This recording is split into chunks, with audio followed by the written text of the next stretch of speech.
guys, so we're getting started. We're gonna start stripping down the car. We're doing a different method this time. Instead of putting all the bolts in a bucket, then dumping the bucket out, and then trying to find every screw when we're reassembling, we're gonna start using Ziploc bags and then tagging them. Like for example, this one's a front bumper. So we'll put all the screws, all the clips, all the retainers in this bag, and then put them in this box. And then when we come to install the bumper, the bag's right over here, and it makes our life easier. So we're gonna get of course, the jack stands on each side, take the wheels off, and then start, stripping it down. Take off the front bumper. We're gonna take off the headlights. Of course, all these have to come off. And then we gotta drain the coolant and start taking it apart one by one. So I'm gonna set up the tripod right over here. And we'll do a time lapse of the front bumper and of course, setting on the jack. And we'll get started.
So wheels are off, we all got them stacked right over there. Now it's time to take off the liners so we get the bumper off. But like I said, we're gonna have each bag specific for what parts are coming off. So this one over here is the front liners, and the brackets are gonna go into this bag over here.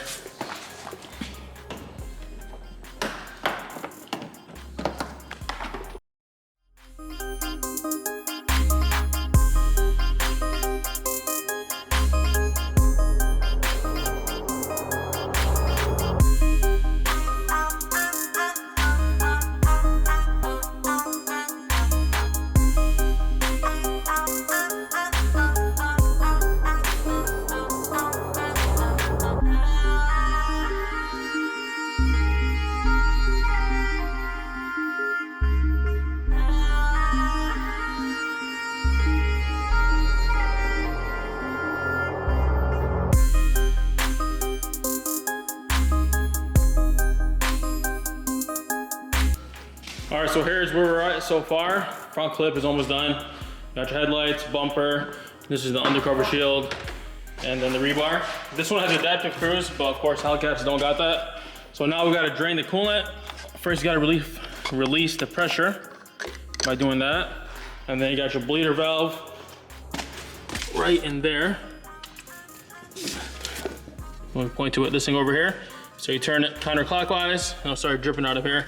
And then I got a bucket to hold the coolant. So let's get that coolant drained, and then we can take all this stuff off.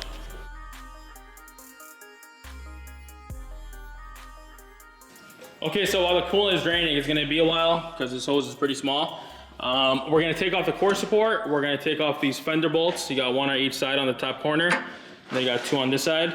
And then you also have these 13 mils, about 1, 2, 3, so about 6 in total. And you got 3 on this side. Then the cooling system, of course, has to come off. This one has hydraulic power steering. So you got a power steering cooler. You got to disconnect your hoses from here. And then we're gonna get ready to start working on the motor. We're gonna disconnect the steering column and then start working on the suspension and get this motor out. So maybe about another hour, the motor should be out, and then get it ready to strip down the interior.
All right, so status update. We are about maybe 10-15 minutes away from dropping the engine.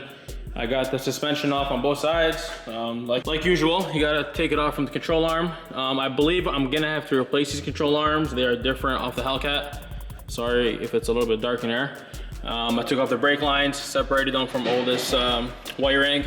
Same thing for the other side. And then the exhaust kind of gave me a hard time, so I just took the cats off.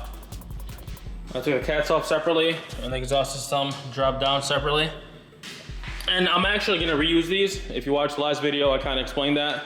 We're gonna kind of join the two with the newer style exhaust, because these have the actuators on them. So we're probably gonna cut it from right over here, weld these on, because this is a coarse exhaust system. The customer wanted to keep that on the car. And then now all I gotta do is take off the heater core lines, or hoses I should say. Those two over there. I got two AC lines over here. I got my vacuum hose, and then the PCM, all the grounds, I already disconnected everything. And I'm almost ready. I already disconnected the steering column. Let me see if I can show you that. Yeah, I don't know if you can see it, but steering column's disconnected. So literally all we have to do is pop off the struts, take off the 3 nuts on each side, and then like I said, take off the heater core hoses, these two, and then the cradle, and then it's coming down. So I already got my cherry picker set up. I got my seat belts in line, and then I'm gonna clean all this up, make it organized. It did get a little bit messy in there, but we'll just worry about that later. So let's go ahead and finish this up. I'm gonna set up the tripod again. I didn't record most of the stuff because it's literally the same thing over and over. So like I said from before, if you haven't done this, if you haven't watched these videos, just go back to my older videos and rewatch them. It's the same procedure, same process.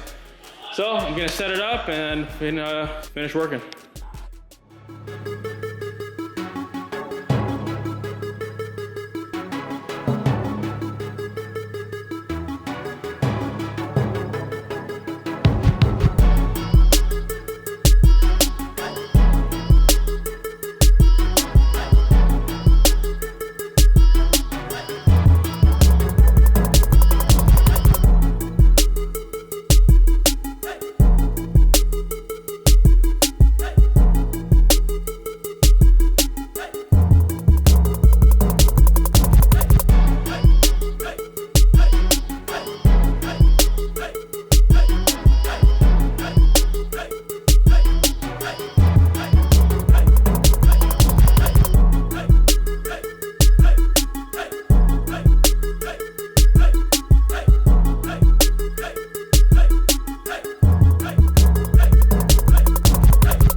Just like that, the motor's gone.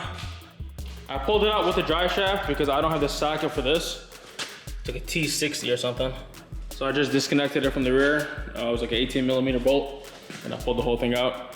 So now we're moving on to the ABS unit, this harness over here, and then also the master cylinder. So we're gonna continue working, see how far we get. It's like 1 in the morning, so we're getting pretty tired. And then we have to install the motor and trans to the front cradle because they couldn't ship them together because of the weight. And then we'll get this installed and then probably call it a night and then finish up tomorrow.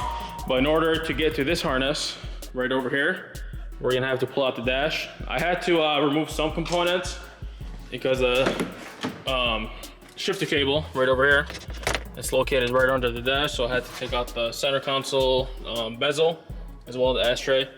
So we're gonna continue to move the whole thing out. The car still got power, and get the harness replaced. As well, we have to replace the HVAC unit, which is located under the dash as well.